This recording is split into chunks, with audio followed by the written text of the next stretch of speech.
And for this last semester, straight A's.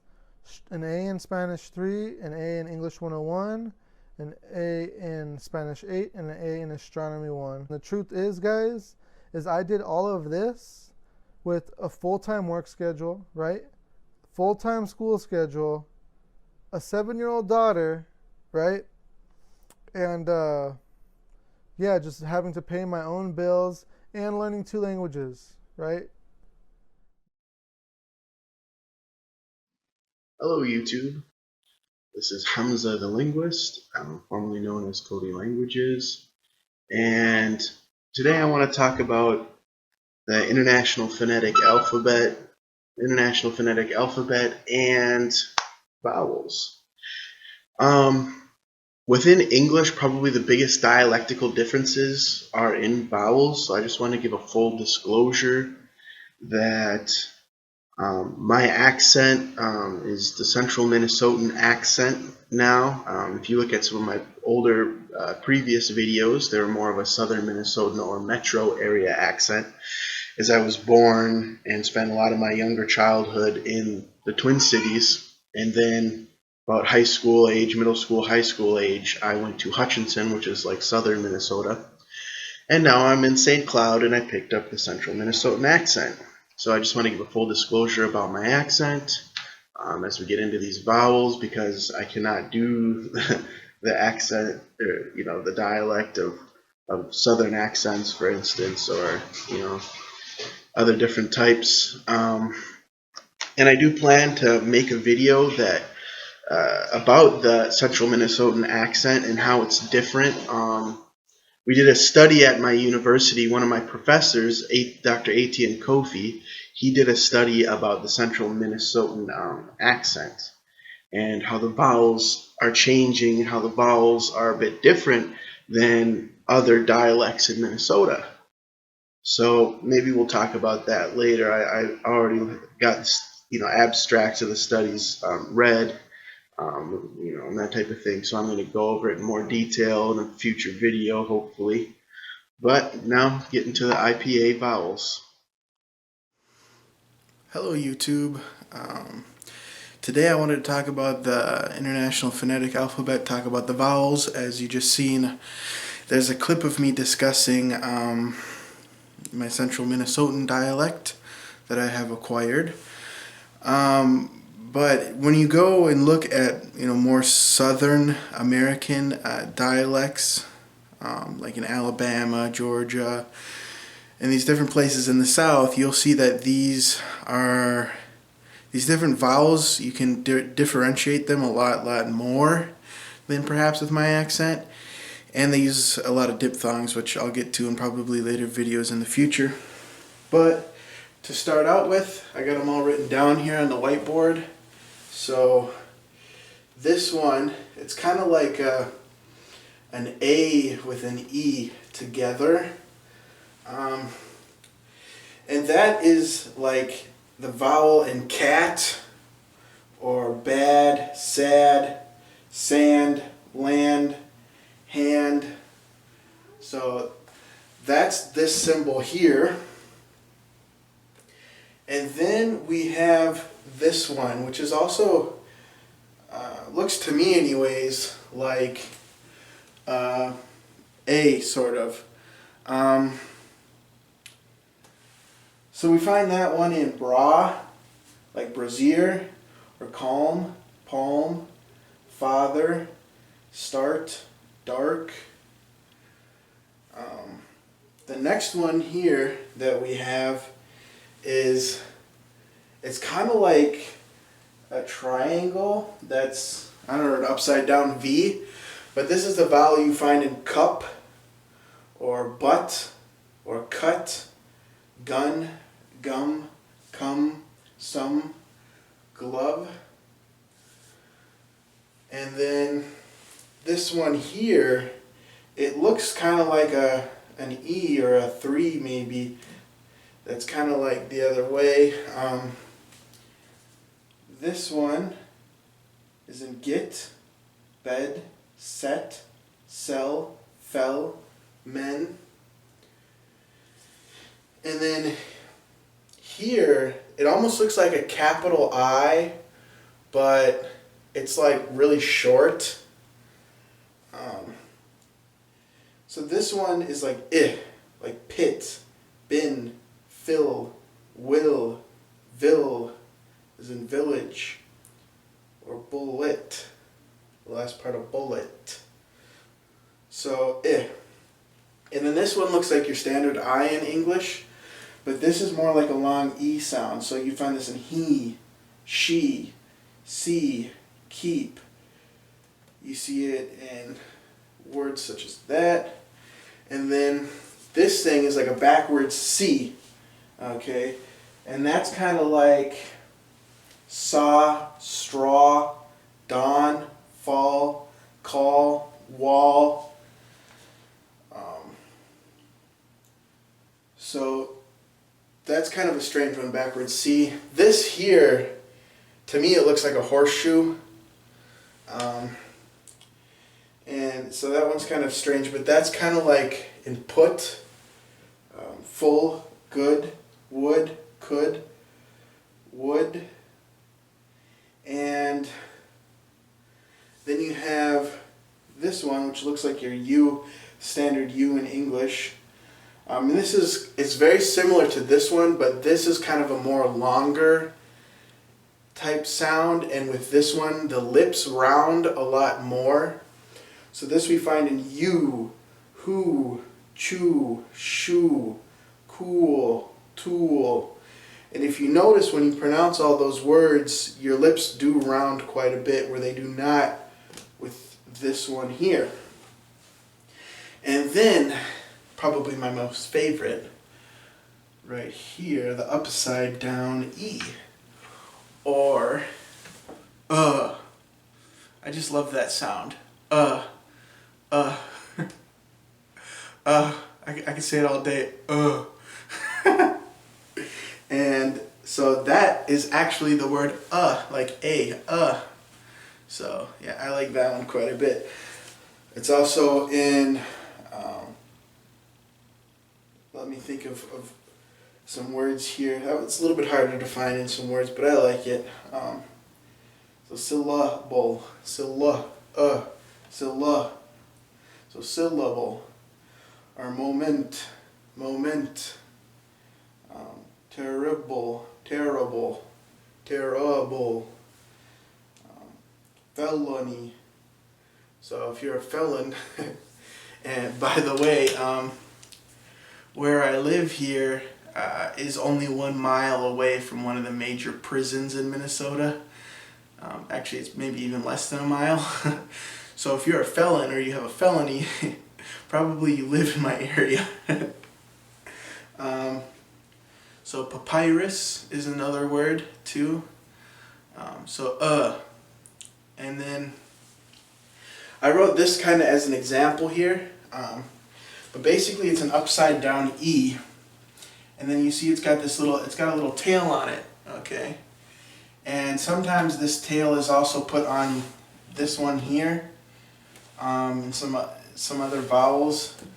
But basically this little tail is referring to the American R sound, okay? Because American English, basically, we have this R sound that is unlike in any other language, really. What I was taught in linguistics, let me get in front of the camera more. What I was taught in linguistics in university is that this sound actually only exists in American English. It doesn't exist in any other language. But as I've done kind of my own studying by myself, I think the professor that told me that's wrong, because nowadays in British English they're starting to get this sound like the American R, but usually in Britain now they use a flap. And a flap, it's not like where you roll the R in Spanish or some cases in Arabic or languages like that. Like that's rolling. They call that a trill in linguistics. But it's a flap, which is like It's where your tongue kind of hits the roof of the mouth. So they might say like Red Robin Hood, Red Robin Hood, instead of Red Robin Hood, Red Robin Hood, Red Robin Hood. You see the difference there? Red Robin Hood versus Red Robin Hood. They call that a flap. And a flap is another symbol which we might get into later on, because in American English we tend to turn our T's into a flap. So instead of saying Minnesota, we're more likely to say Minnesota, which is a flap. So anyways, getting back to this here, this little tail, it's representative of the American R, because the American R, there's really no point of contact where the tongue is touching the roof of the mouth. It's basically a type of vowel. The tongue basically kind of retracts and goes up towards more of the back of the mouth. So this would be the symbol or the vowel that's in bird or word or turd.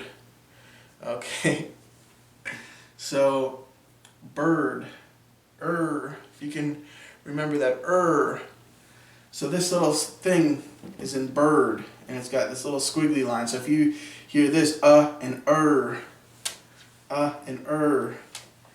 So yeah, I hope this kind of clarifies the IPA symbols for English.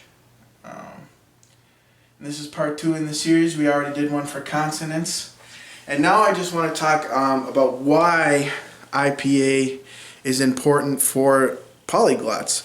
Why is IPA important for language learners?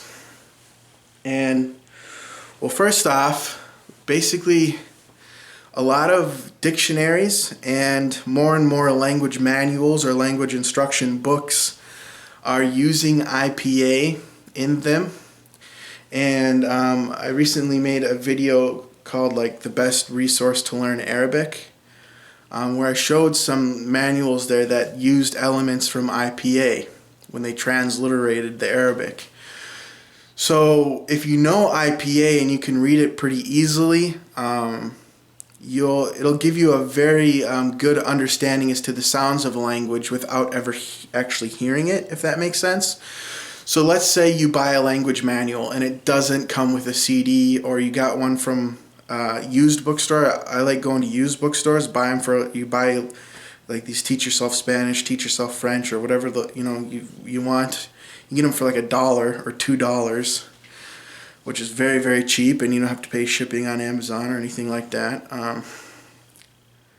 And if it has IPA in it, boom, you know the pronunciation very, very precisely, without really having to, listen to it. Of course, obviously, if you want to get the accent and the pronunciation perfect, you have to listen to the language. You have to get input in order to do that. But IPA is definitely a bridge. It definitely helps you. It's going to make it a lot easier, because sometimes when you're listening to recordings of a language, you're still like, what was that sound? What exactly sound are they making there? Sometimes it might be hard to recognize. But if you know IPA, you can right away, boom, you know what sound they're using. It's because you can look it up in a book. You can read it. So it's a very beneficial tool. Also, if you're trying to explain to someone else certain sounds in a language, you can put it into IPA, and a lot of people know IPA, so it's very easy to understand. You can use it to transliterate any language. Every language uses IPA, and that's how linguists basically document the sounds of all languages in a unified script, so that they can all communicate with each other. One of my favorite branches of linguistics is phonology and phonetics, so I really am into that stuff. But it's really beneficial to language learners, because you'll find it even in phrase books, you find it in dictionaries. So if you're looking up a new word in a dictionary and you're not sure exactly how it's pronounced, the IPA is going to tell you right there how it's pronounced. And sometimes it even gives you pronunciations for more than one dialect. So for instance, when you use like online dictionaries for English, Oftentimes you'll find the IPA for like the American pronunciation, and you'll find IPA for the British pronunciation. IPA is also really interesting, especially for English, because with IPA you can really capture different dialects, because you have a field that's called orthography, or the study of basically language scripts, okay? In English, we might all write a word the exact same way. Although there are differences between how Americans and British spell their words, a lot of words we still spell exactly the same, but we pronounce them different. So with IPA, by using these different things, we can, show how different things are pronounced by different speakers. You have obviously people in the South do not talk like us Northerners. People in New York do not talk like people in Boston. People in New York City don't talk like people in upper state New York, and I know because I've been there 3 times. People, in Boston do not talk like people in Washington, D.C. I know, I've been to Boston and Washington, D.C. People in California do not talk like people in Missouri. I've been to California and Missouri. People in Florida do not talk like people in South Dakota. Again, I've been to both of those places. Even here in central Minnesota, we don't talk like people in southern Minnesota. We don't talk like people in northern Minnesota. We don't talk like people in Iowa. I remember, and this was a real wake-up call to me, when I was first starting to learn Arabic, which you'll see in my YouTube channel, was quite a while ago. When I first started to learn Arabic, I was on a trip with my family to visit relatives in Iowa. And so I had my Arabic book with me. I was reading, in the car ride down there. As soon as we crossed the border into Iowa, stopped at a gas station, first gas station across the border, and my God, I was surprised how their accent was so different. It was like the flip of a light switch. You go across the border and the accent was so much different. I was kind of like, dang. So there are these differences that exist in English, and if you have a trained ear, if you know IPA and you pay attention really to the sounds people are using, you can see these differences. And really, really good linguists can determine where you're from within a 50-mile radius by the way you talk. And yeah, so one of the things in Iowa that they do different than Minnesotans is, for instance, the word vehicle. As you can hear, I'm pronouncing it vehicle. V-A-C-L. And so vehicle in Iowa is pronounced, they were pronouncing it, my family, as vehicle. Vehicle. Or vehicle. And then when you go down in the South, like when I was in Missouri, I heard that a lot more. Vehicle. Vehicle. And it kind of took me off guard a little bit. I was like, what'd you say? That's a little bit different. So IPA is really cool at looking at different dialects. It's going to help you as a language learner to identify certain sounds when you may be struggling. It helps you to communicate with other people, say, oh, this language has this sound. This language has this sound. Oh, have you heard of this language? It's got this really cool sound. So that's my spiel on IPA. I think it's really beneficial. Anybody who's interested in language or speech, like speech pathology, they should know IPA. If you want to be someone who's trained for it, like for me, I got a bachelor's degree in linguistics, or if you want to be someone who works like with speech pathology, or someone who works with aphasia and neurolinguistics or psycholinguistics, all these different fields or whatever, it's just a given that IPA. You're not going to get anywhere in the workplace if you don't know IPA. If you want to be a translator and interpreter, it's pretty good to know IPA. I'm pretty sure you'd be expected to know IPA, although it's probably not as big of a deal. But IPA is really a standard thing that everybody should know if they're going to work in a field that deals with languages. Okay, well, thank you for listening. Probably you disagree, probably you agree. Please subscribe. Please check out my Facebook page. Thank you. See you next time.